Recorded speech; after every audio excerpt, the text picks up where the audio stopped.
If you watch this video till the end, you're going to hear a lot of information that your veterinarian won't tell you. By the end of this video, I'm going to give you a 4-step guide to knowing what to do when your pet grows a lump.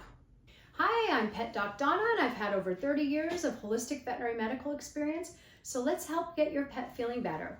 As a reminder, if you skip any of these steps, it will lead to your pet having a lump longer than you'd like, so let's not skip any of them.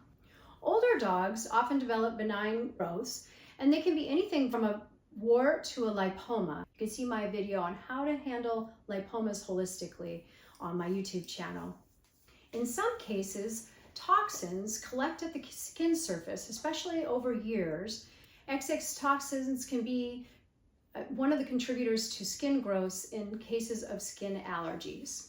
You can detoxify your dog by using our vitamin powder, which you can watch our YouTube channel and learn how to make, or using 1/4 cup of detoxifying vegetables ground in the food processor per 30 pounds of body weight daily. And those detoxifying vegetables, cilantro, kale, celery, burdock root, parsley, dandelion greens. These are the ways that we detoxify your pet's liver. Now, you can give your pet too many vegetables and you can cause diarrhea and you could cause other problems. So we only want to give your pet enough vegetables to detoxify. Another natural thing you can do for detoxification for your dog or cat is to use homeopathic Thuja occidentalis 30C. You can use 1 or 2 pellets twice a day for a week on an empty stomach by mouth, and you can detoxify your pet that way as well. It's kind of good to do both. Sometimes doing both like that can make warts just go away, but you can't stop there because there's 3 more steps. Step 2, make sure this lump isn't on the other side of your pet too. So you can feel it on one side. Do you feel it on the other side in the same location? Because sometimes lumps can be part of normal anatomy.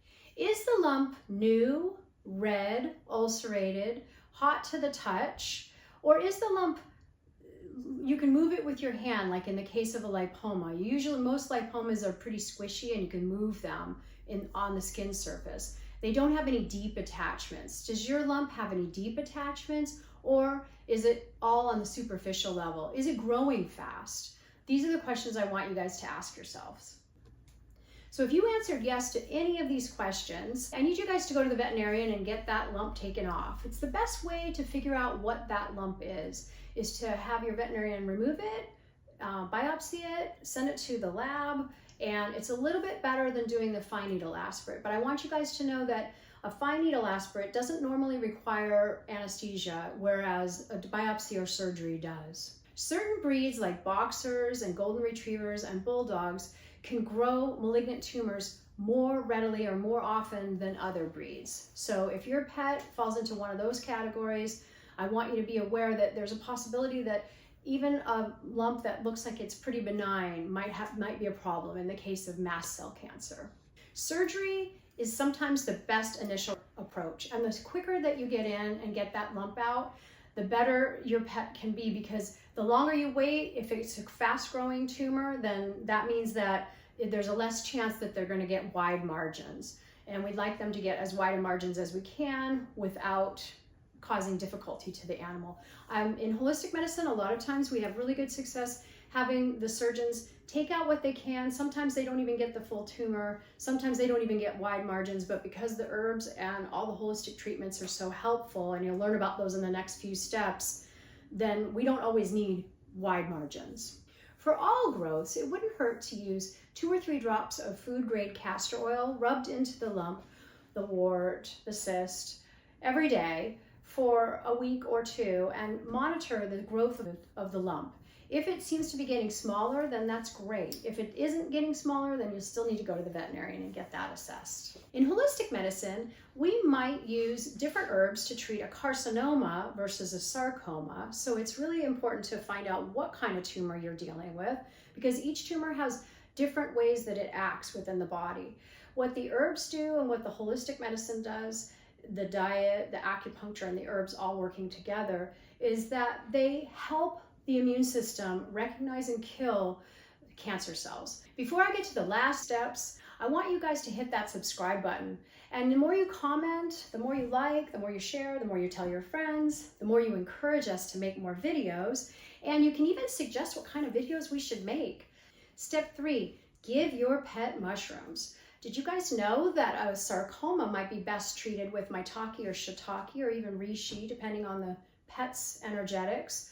And a carcinoma, like a breast cancer, like a basal cell carcinoma or like a breast tumor, those are usually carcinomas, and those are often better treated with turkey tail mushroom. Do you guys know the difference between mycelium and fruiting body? I want you guys to all learn that when you watch this because it's super critical. So mycelium, a lot of products are mycelium based. We here at the clinic, we use only fruiting bodies. And that's a big controversy. I think mycelium has some effect as well, but we prefer fruiting bodies over a full mycelium based. So the mycelium is the actual body of the mushroom. It's the thing that goes under the ground. It's the white fibrous material you see going through a log. That's the body of the mushroom. But the fruiting body is more like the apples on the tree. Those are the mushrooms that you actually see in nature. And those mushrooms are the fruiting body. So and a lot of products combine fruiting body and mycelium, and I think that's good too. But just realize that mycelium-based mushrooms have the companies make more money when they use mycelium. Sometimes there's allergies to the mycelium-based products because of the barley and wheat those products are grown on. Mushrooms contain beta-glucans that are normally water-soluble, and these are what helps cell-mediated immunity in all species. Don't go away because I have one final step I don't want you to miss. Step 4 includes specific herbal treatments. So let's say you have a pet with a sarcoma, fibrosarcoma, osteosarcoma. There's a lot of kinds of sarcoma. They're either malignant tumors, and they're very bad and dangerous. If there's any way to get surgery on them and remove them to give us a little toehold, to give us a little bit of time, then the time is really helpful for the holistic medicine to take effect. There's 2 herbs I want you guys to know about. One, and you can buy them online. One is called Chico cucumera. We'll put the little link to that. And the other one is called Paris 7. And the company ITM, which is based in Oregon, makes these products, and they come in tablets. And I use Chico cucumera or Zadoria as a blood mover, and I use Paris 7 as almost like my herbal chemo. So we don't really have the same kinds of things as herbal chemo, but it helps with the toxins, the proteins that the tumor emits. If the dose is 2 tablets twice a day per 40 pounds of body weight. Say if you have a dog, if you have a cat, I just usually split those tablets in half and use half twice a day of each. Cats will respond to it as well. But there's other herbal protocols you may have heard of. There's Hoxsey formula, modified Hoxsey formula, Asiac. These are all Western herbal formulas that are old herbal formulas that also reduce tumors. With the mushrooms, with the carbohydrate-free diet, you guys, if your pet is on a vegan diet, that's not the right diet to be on to help shrink tumors.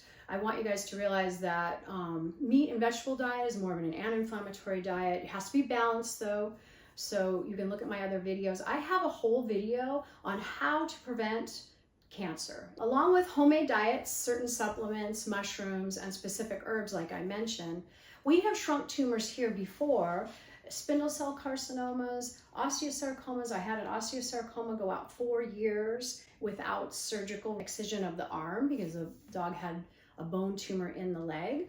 And so sometimes you get super lucky, and the thing that helps the most is starting early. Like pretty much with holistic medicine, you want to start yesterday. That's why I don't mind when people just follow our 10 steps to prevent cancer, because then maybe you won't be in the pickle of actually having to deal with cancer.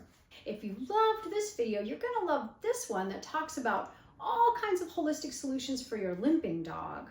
We make videos every single week on pet health, dog and cat health, and Liberty horse training and positive animal training.